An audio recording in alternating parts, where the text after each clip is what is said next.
Oke, jadi mari kita coba bahas lagi mengenai serialnya dari Cheat Kageno, aka Shadow Garden. Dan kali ini tuh sendiri tuh masih mengenai isi dari volume ke-6-nya itu sendiri. Spoiler ya, tentu aja video kali ini tuh sendiri bakalan mengandung spoiler. Jadi jika kalian itu tidak keberatan, yuk mari kita coba bahas. Oh ya, karena ada yang minta untuk ngelanjutin isi konten Shadow Garden per chapter pada volume ke-6-nya sendiri gitu kan. Jadi yuk marilah kita coba lanjutkan. Nah, setelah berita kematian dari Gate Mono mulai tersebar nih, kita diceritakan mengenai ya keadaannya dari si Christina dan juga Kanade. Dimana pada saat itu, saat pulang sekolah yang telah tiba gitu kan di Akademi Midgard, Christina mencoba untuk mendatangi si Kanade untuk membicarakan mengenai peristiwa kematiannya dari si Gate Mono itu sendiri. Dimana meskipun ruangan kelas mereka itu cukup sepi, namun masih ada beberapa orang yang masih berada di sana. Dimana hal itu membuat Christina itu harus berbisik-bisik saat berbicara dengan si Kanade. Dimana Christina mengatakan kalau sejak kematian dari Gate Mono tadi pagi gitu kan, kemungkinan besar pihak dari 13 Connect Sword itu sendiri tuh bakalan mulai mengincar si Kanade, di mana diketahui Kanade adalah orang yang telah membocorkan informasi mengenai Eliza yang melakukan pencurian mana pada volume kelima sebelumnya. Di mana baik Christina yang menentang Gate Mono dan juga Kanade yang membocorkan informasi mengenai si Eliza sama-sama menjadi incaran dari pihak 13 Connect Sword itu sendiri. Nah, untuk sedikit menggambarkan karakter dari si Kanade, ia adalah anak perempuan yang masih dalam kategori no lab ataupun kikuk ya gitu kan. Ya, sifatnya sangat diidolakan sama si Cheat karena memang Cheat kan sukanya tuh yang NPC-NPC-an gitu kan.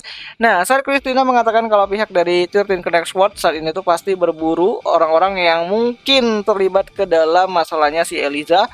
Dan kemungkinan kelompok tersebut ataupun kelompok mereka itu akan menggunakan semua macam cara, termasuk cara yang kasar ke depannya untuk bisa yang namanya itu menyelesaikan masalah dari si Eliza itu sendiri. Nah, saat Christina menawarkan salah satu saran untuk perlindungan terhadap si Kanade itu sendiri, tiba-tiba saja Cheat berteriak dengan menunjukkan suatu berkas di sebuah rak miliknya si Christina, di mana berkas tersebut itu berlumuran darah dan noda hitam tentunya, yang kemungkinan adalah bekas tumpahan kopi. Nah, Christina yang tidak ingin pembicaraannya itu didengar oleh orang lain, lantas langsung mendatangi Cheat dan menanyakan apa yang sedang terjadi. Ya, di sini Cheat menunjukkan berkas yang ia temukan. Di saat Christina memeriksa berkas tersebut, Christina meyakini kalau itu adalah berkas miliknya si Gate Mono yang memuat mengenai urutan kejadian kasusnya si Eliza, siapa saja yang terlibat, bahkan sampai pada rincian dana yang diperlukan untuk bisa menyelesaikan kasus tersebut untuk kemenangannya si Eliza. Nah, Christina yang merasa kalau hal ini tuh adalah hal yang cukup penting banget menanyakan langsung kepada Cheat apakah Cheat ini tuh telah melihat isinya. Dan saat Cheat berkata ia melihatnya walaupun hanya sekilas, Christina pun merasa kalau ia harus melindungi adik dari Claire Kageno ini itu sendiri. Ya, Cheat dikenal dengan sebutan adik dari Claire, sang juara dalam turnamen Dewa Perang sebelumnya, yang mana hal itu karena sejauh ini Cheat tidak populer gitu kan, bahkan wajahnya saja tuh mudah dilupakan. Benar-benar menggambarkan seorang NPC. Nah, saat Cheat ingin segera pulang karena hari sudah sore tentunya, Christina pun lantas mencegah Cheat dengan cara yang cukup kasar. Ia meminta Cheat untuk tetap tinggal dan berencana untuk membawa Cheat dan Kanade untuk tinggal di villa keluarganya. Ya, keluarga Hope gitu. Ya, meskipun Cheat mengatakan kalau dia tidak ada urusan dengan apa yang sedang Christina ini tuh lakukan, Christina pun masih tetap memaksa Cheat untuk tetap tinggal. Bahkan walau Cheat mengatakan kalau ia bisa mengurus dirinya sendiri, Christina pun tetap memaksa Cheat untuk pergi bersamanya.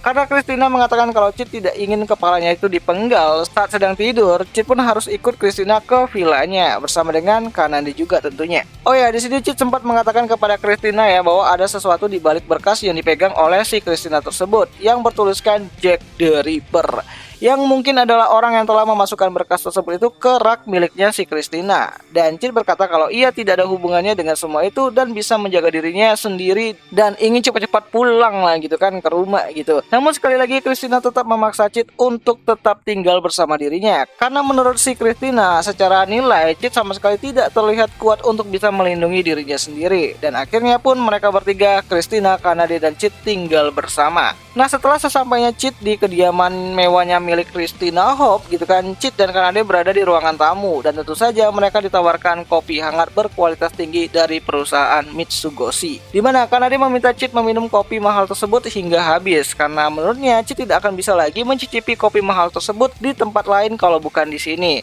Nah, Chit yang beranggapan kalau ia cukup bosan dengan kopi tersebut, yang mana Gama selalu saja mengirimkan dalam jumlah besar ke kediamannya si Chit, membuat Chit merasa tidak tertarik dengan kopi tersebut dan mulai memberikan kopi tersebut itu kepada si Kanade yang sangat antusias menikmati kopi mewahnya. Dan tentu saja hal itu membuat Kanade itu merasa sangat senang banget gitu kan, bahkan dia langsung mengatakan kalau ia sangat mencintai Chit setelah dia diberikan kopi tersebut. Dan Chit yang mulai membayangkan kalau Kanade adalah karakter moob yang sempurna gitu kan, dan Chit merasa iri dengan hal tersebut. Nah, saat Kanade meminta coklat bagian Chit, dengan sigap Chit menolak untuk memberikannya, dimana itu adalah coklat edisi khusus yang sangat terbatas.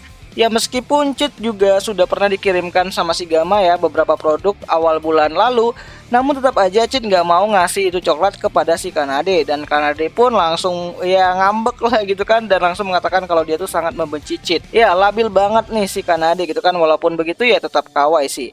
So, Chit mengira kalau inilah kekuatan dari bangsawan besar, mendapatkan coklat langka dari Mitsugoshi dengan sangat mudahnya. Dan Chit iri dengan hal tersebut, dimana bukan hanya coklat, dekorasi rumah, bahkan barang-barang mewah, semua yang ada di kediaman Hope ini tuh adalah lini teratas dari perusahaan Mitsugoshi. Namun yang membuat Chit tambah iri adalah seberapa besar uang yang didapatkan oleh para gadis-gadis yang suka main organisasi-organisasi yang tersebut dari ilmu yang telah dia berikan gitu kan, dan itu membuat Chit merasa tambah kesel lah gitu kan. Nah, singkat cerita, Christina datang dan mulai mengantarkan Chit dan Kanade ke kamar tidur mereka, dimana saat berjalan di koridor, Kanade mengatakan kalau vas bunga yang ada di sana itu harganya cukup mahal banget, ya kisaran 200 juta zeninan lah gitu kan. Dan itu membuat Chit hampir gelap mata untuk mencurinya, karena menurut Chit, villa Christina jauh lebih mewah jika dibandingkan dengan rumah keluarganya yang ada di desa. Ya, walaupun ya desanya si Chit itu tuh ya dia adalah bangsawan juga di sana gitu kan, tapi ya tetap aja nggak bisa nyaingin bangsawan yang ada di ibu kota Midgard. Nah, setelah berkeliling cukup lama, Christina, Kanade dan juga Chit berada di depan kamar mereka, dimana kamar tersebut itu cukup besar banget. Namun saat Christina ini tuh ingin menjelaskan kalau mereka akan tidur di satu kamar yang sama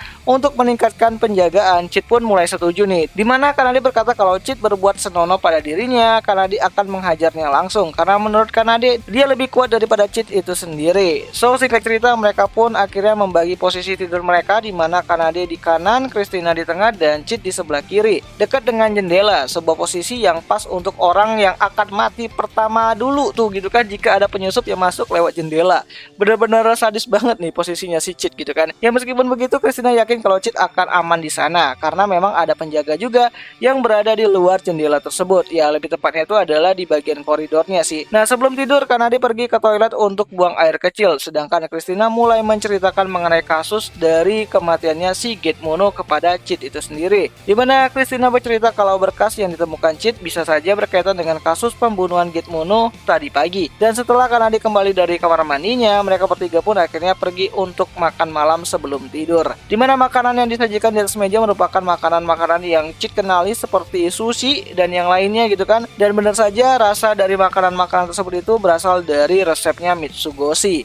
Ya, sekali lagi Chit merasa frustasi ya, karena bawahannya udah makin sukses, ia malah hidup makin susah gitu. Nah, saat selesai makan dan mereka pun hendak tidur, Christina dipanggil oleh ayahnya ya, sedangkan Kanade telah tertidur sangat nyenyak. Dan sedangkan untuk Chit itu sendiri, dia tetap terjaga. Yap, sebelum Christina itu meninggalkan si Chit, Christina menanyakan kepada Chit apakah sebelumnya mereka tuh sempat bertemu dan berbicara sebelum kejadian ini, dan Chit pun menjawab ya tidak pernah lah gitu kan. Ya, Christina menganggap kalau ia sepertinya pernah bertemu dengan Chit di suatu tempat, yang mana hal itu benar-benar terjadi sebelumnya, di mana Chit menyamar menjadi Suzuki gitu kan pada volume kelimanya kemarin. Tapi ya Chit menyembunyikan hal tersebut karena saat itu Chit masih dalam wujud shadownya. So, jadi kira-kira seperti itulah bagian dari volume ke-6 dari adaptasi light novelnya Shadow Garden. Dan jika kalian suka, kalian bisa tulis di kolom komentar apakah konten ini harus dilanjutin atau enggak gitu kan, karena memang secara garis besarnya aku udah buat juga videonya mengenai isi dari volume ke-6-nya dari serialnya Shadow Garden itu sendiri.